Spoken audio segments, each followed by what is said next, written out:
everyone, welcome to the Cat's Meow and welcome to Pride NYC 2014. A lot of the time, mainstream media doesn't discuss street harassment within the LGBTQ community. And today, that's exactly what we're talking about.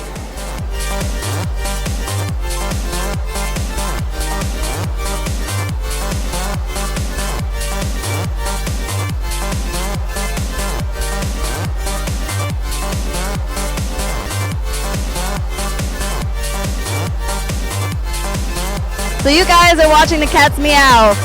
You're watching the Cat's Meow.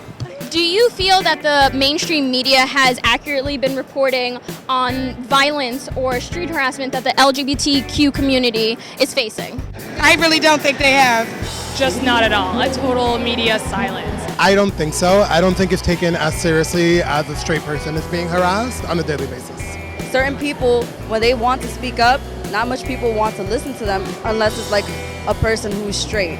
Like if it's extremely violent or like if there's a death, they'll cover it and then forget about the next day. Like it won't be like talked about as much as they do with other violent crimes.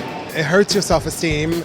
It hurts your physical appearance. It makes you feel uncomfortable in the neighborhood that you're in. It makes you not want to go to certain areas because you don't feel comfortable, or you have to dress a certain way and then change into whatever you feel comfortable changing into because you don't feel safe in that environment. Sometimes the public don't know the pain that we go through. Have you encountered street harassment differently from others depending on how you identify or how you present yourself? Well, I identify as a bisexual.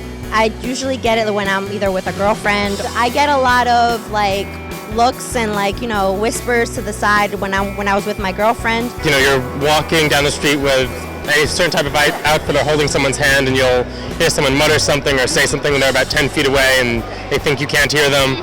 When kids would look, their parents would just move the kids to the side, look the other way type of thing. When I'm with women on the street that I'm in a relationship with, I find that people feel like they can approach us. They feel like they can assume things about my sexual availability. There's that assumption that if you're queer for everyone, all the time, in any way they want. And then I find when I'm with a man, that goes totally away. There's absolutely nothing. There's this weird respect of my relationship with men as opposed to my relationship with women, which is, of course, incredibly infuriating. See, where I live in the hood, so it's just like the way that we dress and the way that we present ourselves is just like it's not acceptable out there. So you can walk in the street like that and you'll hear them call you faggot or gay or blade, or like they have a whole different types of words for us. So street harassment is still like a big thing where I live at. Especially in our Latin community because they're so machistas, as we call them, and they're so proper and they're, if you're a man, you're gonna marry, have kids. And if it's not the norm to them, they're scared of it. And the way they act out is by harassing people. I just try to hide it best I can so I don't get the harassment and stuff. Yeah. Hide your identity in order to avoid harassment? I have for a long time. Only recently I came out to my parents and stuff, and I don't really tell a lot of people.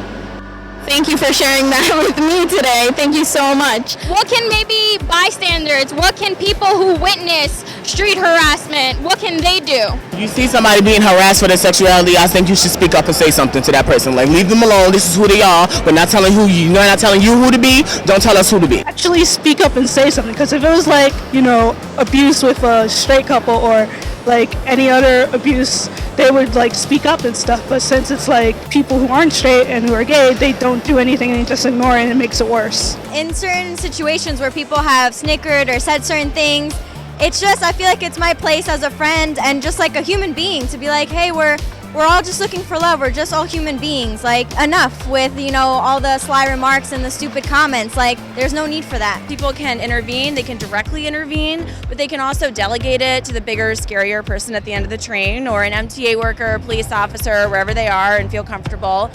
They could create a distraction, drop your coffee cup, or, ask the person for the time, etc., etc.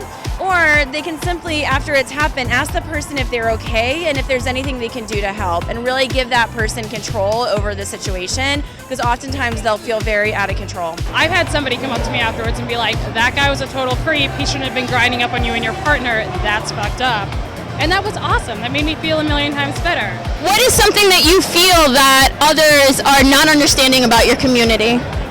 They're not understanding, I guess, that we're happy. Yeah, like that would be the best answer. Pride should keep going because people shouldn't be afraid to be who they are, and the community is bigger and bigger every year, so I'm happy to see that everybody's starting to be comfortable with who they are, and more people can come together to events like this and they can express who they are. I guess my best advice would be stay strong, be beautiful, stay true to who you are, and don't let anybody change that. Ultimately, today is about celebrating Pride. Don't let anyone silence you from celebrating who you are. Happy Pride! Woo!